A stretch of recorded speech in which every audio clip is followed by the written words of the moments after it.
Assalamualaikum warahmatullahi wabarakatuh. Kembali lagi di channel saya. Pada video kali ini kita akan membahas tentang seni lukis beserta aliran-aliran seni lukis ataupun beserta media dalam seni lukis. Ya, apa itu seni lukis? Seni lukis adalah cabang seni rupa yang diwujudkan melalui karya dua dimensi bermediakan kanvas ataupun permukaan datar lain yang diisi oleh unsur-unsur objek garis dan warna melalui cat atau pewarna dan pembubuh gambar lainnya. Jadi lukisan dapat berisi representasi alam seperti potret wajah, hewan, dan pemandangan ataupun yang lainnya, dan bisa juga memuat gambar abstrak yang merupakan penyederhanaan bentuk alam atau bisa disebut dengan deformatif, atau bisa berisi ungkapan ekspresif dari seniman berupa komposisi bentuk non-representatif atau tidak menyerupai apapun. Nah, menurut Sudarso SP mengatakan bahwa melukis adalah kegiatan mengolah medium dua dimensi atau permukaan datar dari objek tiga dimensi untuk mendapatkan kesan tertentu dengan melibatkan ekspresi, emosi, dan gagasan pencipta secara penuh. Jadi seni lukis merupakan pengembangan dari menggambar. Lukisan memiliki corak atau gaya yang lebih rumit, teknik dan bahan yang digunakan juga dapat lebih beragam dari menggambar pada umumnya. Adapun pendapat lain untuk menggambar itu bermediakan alat atau bahan yang kering, misalnya pensil, krayon, ataupun pensil warna. Tapi kalau melukis bermediakan basah seperti cat minyak, cat akrilik, cat air. Atau ada pendapat lain juga yang mengatakan kalau menggambar belum menggunakan aliran atau gaya, kalau melukis sudah menggunakan berbagai aliran ataupun gaya.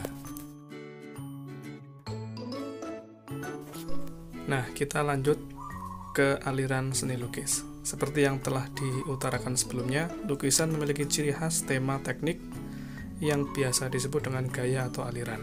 Berdasarkan cara pengungkapannya, aliran dan gaya lukisan dapat digolongkan menjadi tiga, yaitu satu representatif, dua deformatif, dan yang ketiga non-representatif. Nah, perbedaannya ada di kalau representatif itu mengungkapkan hal yang berupa nyata, baik secara visual maupun tema.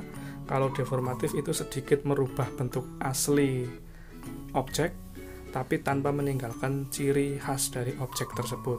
Nah, kalau non-representatif itu yang sama sekali tidak mewakili dari keadaan objek nyata atau bisa dikatakan abstrak. Nah, kita mulai dari gaya atau aliran yang representatif. Yang pertama ada naturalisme, ya.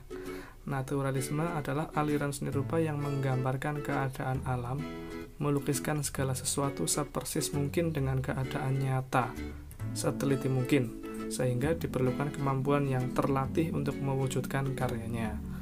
Nah, tokoh aliran naturalisme antara lain Wahidi, Abdullah, Basuki Abdullah, Mas Pringati, Ruben, John Constable, Thomas Cole, dan William Bliss. Nah, untuk naturalisme sendiri pada umumnya bercorak tema atau gambar-gambar yang mengandung pemandangan alam, ya. Nanti ada perbedaannya dengan realis. Walaupun sama-sama mengungkapkan hal yang real, nyata, tapi ada perbedaannya, yaitu bisa dilihat dari sisi tema yang diangkat. Kalau naturalis lebih condong ke alam. Kalau realis, nanti ada pembahasan di selanjutnya. Nah, dalam naturalis, segala sesuatu dilukiskan sesuai dengan keadaan alam. Aliran ini adalah aliran yang melukiskan segala sesuatu sesuai apa yang ditangkap mata, sehingga karya yang dilukiskan seperti hasil foto atau jepretan lensa kamera. Jika yang dilukiskan misalnya sebuah pohon pisang, maka lukisan tersebut berusaha menggambarkan secara persis pohon pisang yang ada di alam sesuai dengan yang dilihat oleh mata. Nah, berikut ini ada contoh karya lukisan naturalis. Nah, ini contoh lukisan dengan gaya atau aliran naturalis. Namun perlu diketahui, kalau kita menyebut diri kita sendiri, maka kita menyebutnya dengan gaya. Jangan menyebut aliran. Aliran itu diutamakan bagi para pendahulu atau pencipta dari aliran tersebut. Tapi kalau kita yang meniru, kita menyebutnya dengan gaya, jangan aliran. Ini contoh karya naturalis yang dilukiskan oleh saya sendiri, terinspirasi dari pelukis handal asal Inggris, yaitu Michael James Smith. Contohnya seperti ini, naturalis. Dan kemudian ada contoh lagi, ini juga sama, terinspirasi dari Michael James Smith. Memang pelukis Michael James Smith itu rata-rata melukiskan alam, dia lebih condong ke arah naturalis. Nah, ini contoh yang saya hasilkan berdasarkan inspirasi dari MCS atau Michael James Smith. Ini ada contoh lagi yang ketiga, naturalis. Nah, ini ada lagi satu, sama-sama dari Michael James Smith juga, saya tirukan dan saya olah ulang. Ini contoh dari naturalis. Kemudian yang berikutnya aliran realis atau gaya realis, yaitu aliran seni rupa yang memandang dunia ini tanpa adanya ilusi. Jadi di dunia ini tidak ada ilusi atau mimpi. Dalam artian subjek atau objek yang dilukis ditampilkan apa adanya, sesuai dengan kenyataan sehari-hari, tidak didramatisir atau dipilih hanya yang indahnya saja. Nah, ini pengertian dari realis. Jadi sedikit berbeda dengan naturalis yang tadi. Kalau naturalis walaupun sama-sama real, tapi naturalis lebih condong ke yang indah-indah berupa alam, pemandangan. Tapi kalau realis tidak hanya dipilih yang indah saja, tapi hiruk pikuk kehidupan yang dapat dijadikan sebagai objek visual seni lukis. Nah, untuk tokoh dari realis yaitu ada salah satunya ada Wardoyo, ada Trubus, ada Tarmizi, ada Dullah, dan lain-lain, bisa dibaca sendiri. Beberapa tokoh realis juga merupakan tokoh dari naturalis juga, ya. Nah, untuk contoh dari karya lukisan realis yaitu sebagai berikut. Nah, ini contoh lukisan yang bergaya atau aliran realis karya dari Basuki Abdullah yang berjudul Kakak Adik tahun 1971. Nah, perlu diketahui juga pelukis pertama yang menganut aliran realis adalah Gustav Courbet. Ini contoh dari lukisan realis. Untuk aliran yang ketiga dari gaya representatif yaitu romantisme. Aliran ini mengungkapkan tema yang masih representatif namun dengan cara yang dramatis. Misalnya menunjukkan peristiwa yang dahsyat atau kejadian-kejadian penting dalam sejarah secara dramatis. Aliran ini muncul di Perancis dan berkembang mencapai puncaknya pada abad ke-15. Hasil karya seni romantis menunjukkan kontras cahaya yang tegas dan memiliki komposisi yang tampak hidup. Aliran ini melukiskan kejadian-kejadian yang dahsyat, ketegangan, dan penuh perasaan. Nah, untuk tokoh dari romantisme yang terkenal terutama yang dari Indonesia yaitu adalah Raden Saleh Syarif Bustaman, sekaligus sebagai pelopor pelukis modern Indonesia. Ya, salah satu penganut aliran romantis. Ada pun yang dari luar Indonesia atau luar negeri juga ada seperti Francisco Goya, Caspar David, dan Turn. Ini adalah salah satu contoh lukisan bergaya atau beraliran romantisme karya Raden Saleh yang mengilustrasikan atau menggambarkan penangkapan pangeran Diponegoro oleh kolonial Belanda. Nah, ini contoh dari gaya romantisme, yaitu menggambarkan suasana yang dahsyat, penuh perasaan, penuh ketegangan. Nah, itu tadi merupakan 3 aliran representatif. Untuk kemudian yang berikutnya adalah aliran yang deformatif. Seperti yang diketahui tadi, saya bilang deformatif adalah gaya yang mengubah bentuk asli dari objek atau subjek yang dilukis sehingga menghasilkan bentuk baru, namun tidak benar-benar meninggalkan bentuk dasar atau ciri khas aslinya. Contohnya gambar pohon. Gambar pohon ketika coraknya deformatif itu misalnya bentuknya sudah sedikit berubah, warnanya juga sedikit berubah, namun kita masih tetap tahu bahwa itu adalah gambar pohon. Itu contoh dari deformatif. Aliran deformatif yang pertama yaitu satu impresionisme, yaitu merupakan aliran yang hanya menggambarkan kesan sederhana dari apa yang dilukiskan. Jadi dalam lukisan impresionisme tidaklah mendetail dan terlihat kabur. Wujud dari lukisan impresif hanya merupakan kesan-kesan saja, bahkan hanya kumpulan-kumpulan warna ataupun kumpulan cahaya yang mewujudkan benda-benda yang menjadi objek lukisannya. Ya, oleh karena itu, umumnya bentuk-bentuk benda dalam lukisan impresif tidak dipertegas dengan garis tepinya, hanya terkesan kabur. Aliran ini muncul di Prancis pada abad ke-19. Nah, ini berikut adalah contoh dari lukisan impresionisme. Nah, ini contoh lukisan impresionisme karya dari Claude Monet. Ya, jadi lukisan impresif terkesan bahwa melukisnya itu cepat. Jadi hasilnya tidak begitu detail, hanya kesan-kesan warna dan kesan-kesan cahaya saja yang muncul.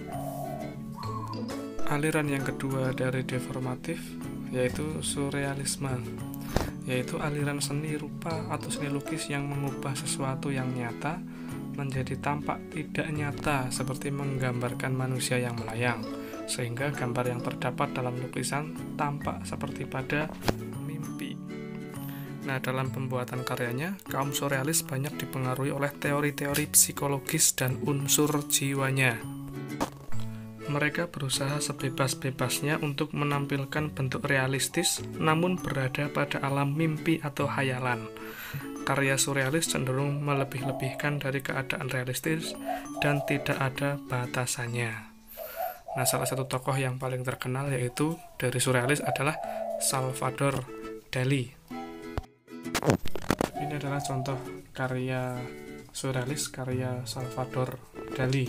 Nah, bisa kita lihat objek-objek surrealis itu melebih-lebihkan dari kenyataan atau bahkan bisa dikatakan seperti halnya mimpi.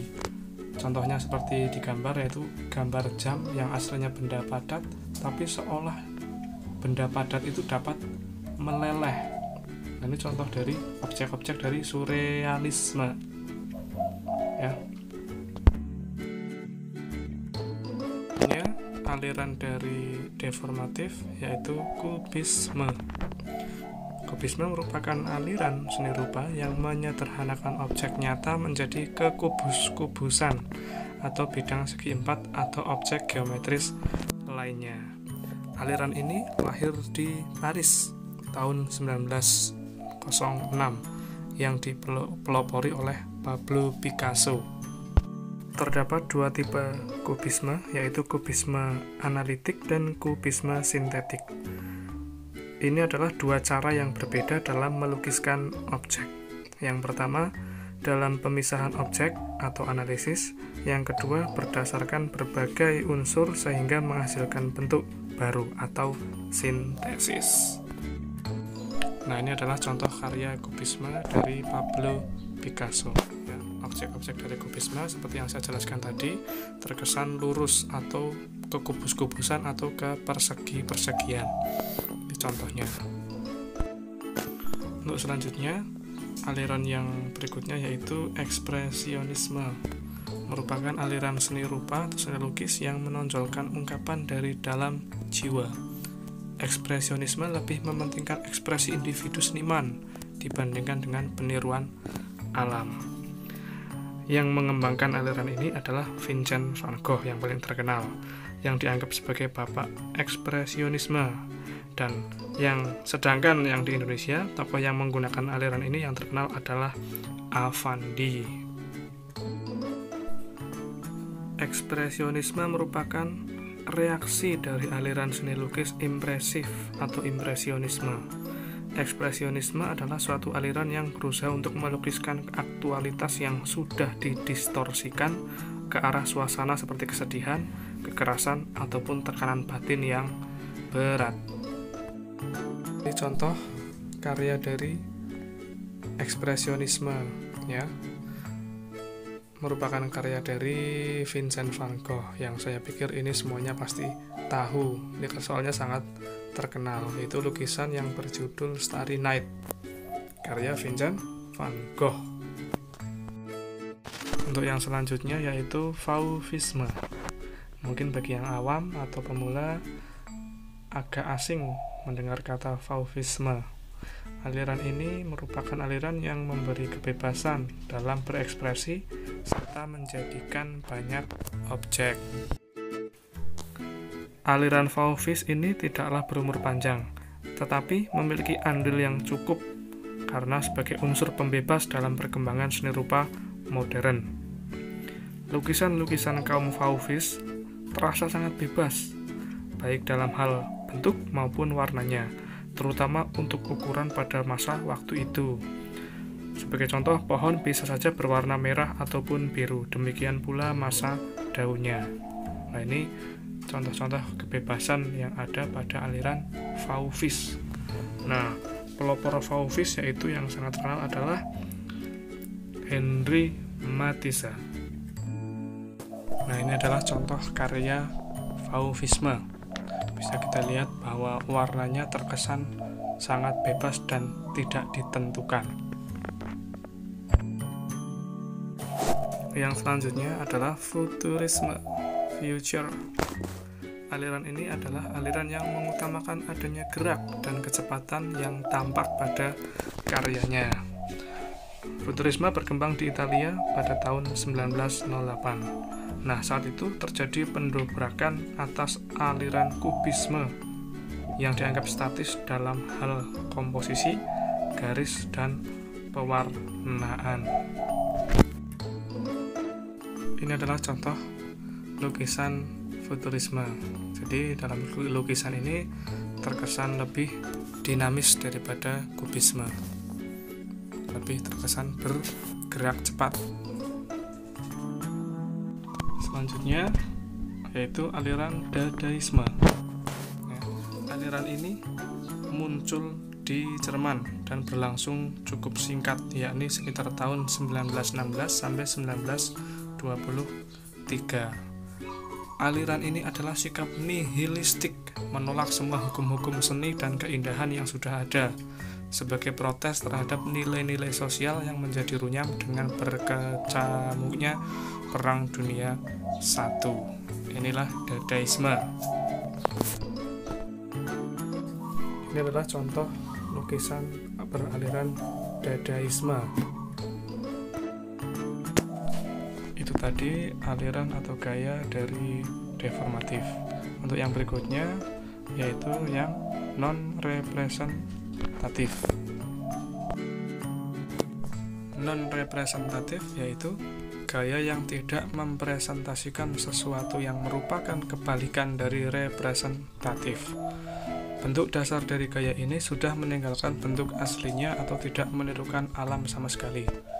Lukisan hanya diisi oleh bentuk-bentuk geometris, sederhana, kumpulan garis, atau hanya berupa blok-blok warna yang terbebas dari bentuk alam seperti potret wajah manusia, pemandangan, dan lain sebagainya. Contoh dari non-representasi yaitu abstrak atau abstrak ekspresionis. Aliran yang menggunakan ekspresi spontan untuk menciptakan karya abstrak. Pelukis abstrak menumpahkan cat langsung ke kanvas atau bisa mencipratkan cat dengan tongkat dan sebagainya. Pada aliran ini, seniman berusaha menggali suatu kenyataan yang ada dalam batin para seniman. Hal ini dapat dikatakan sebagai fantasi, imaji kreatif, atau yang lainnya. Lukisan abstrak akan memunculkan bentuk-bentuk yang tidak ada identifikasinya. Nah, ini contoh lukisan abstrak. Hanya terdiri dari susunan warna, bentuk, dan goresan-goresan yang abstrak, tidak menyerupai objek yang ada di kenyataan.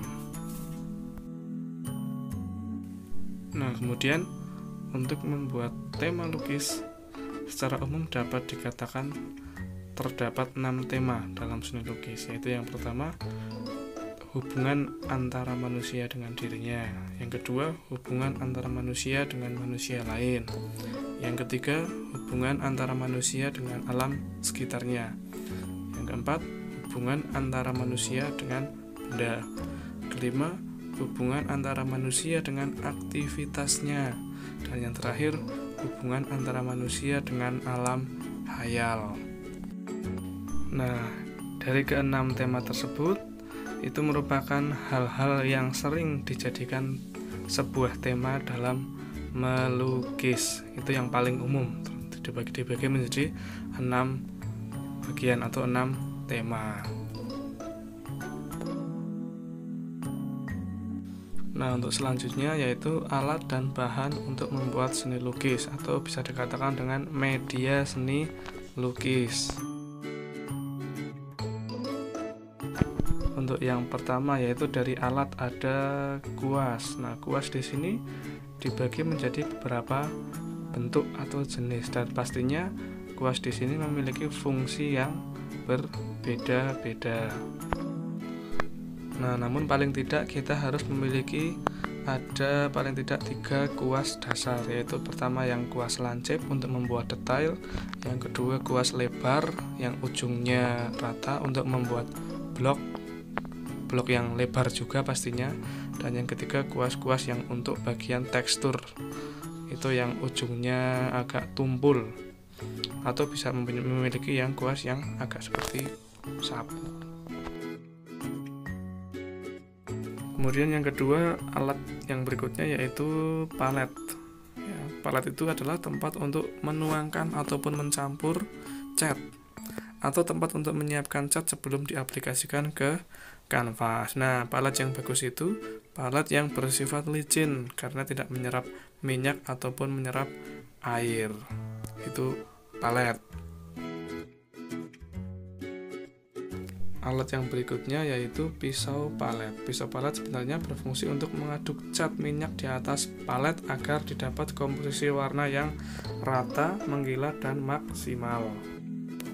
Namun banyak dari maestro lukis yang menggunakannya sebagai alat lukis seperti pengganti kuas dan untuk meratakan tekstur cat pada kanvas. Biasanya orang-orang yang bergaya ekspresif juga menggunakan pisau palet sebagai pengganti kuas.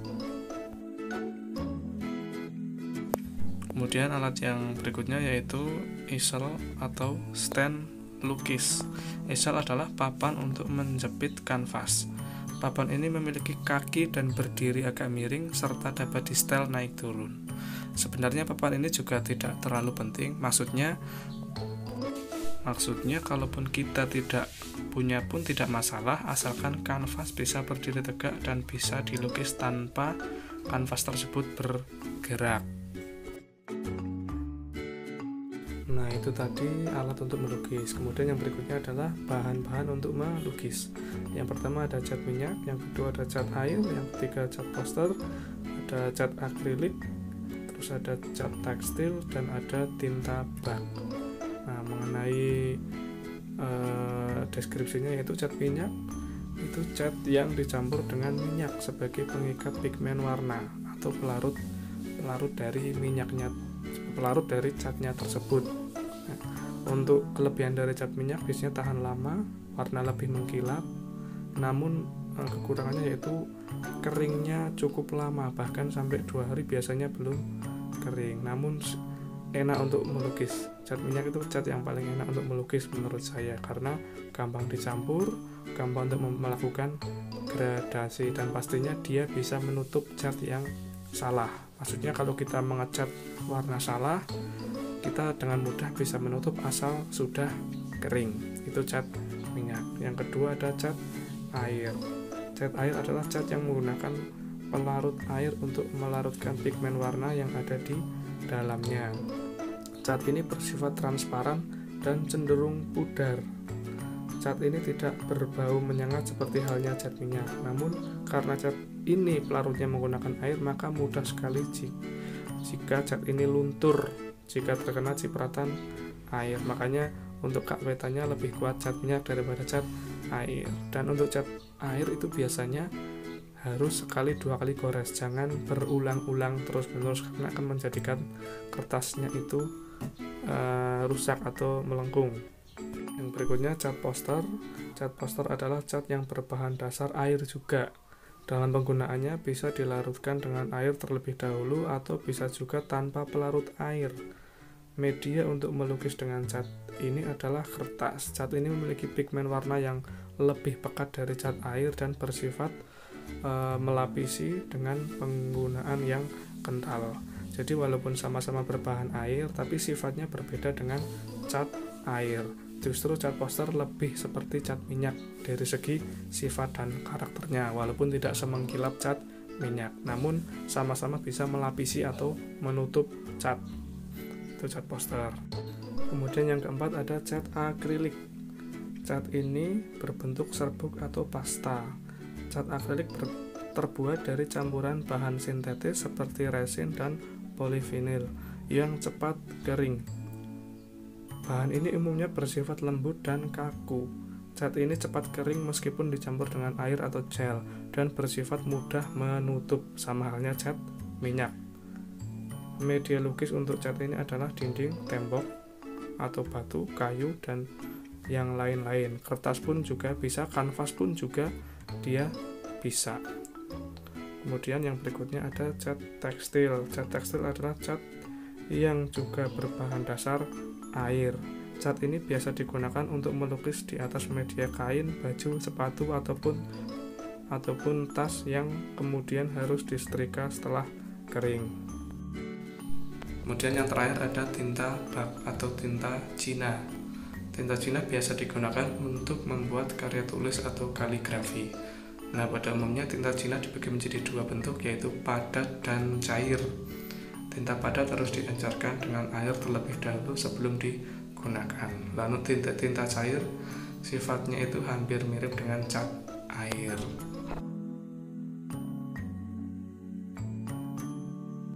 Nah, adapun bahan lain untuk mewarnai atau melukis yaitu ada pastel atau krayon, dan yang kedua ada pensil warna.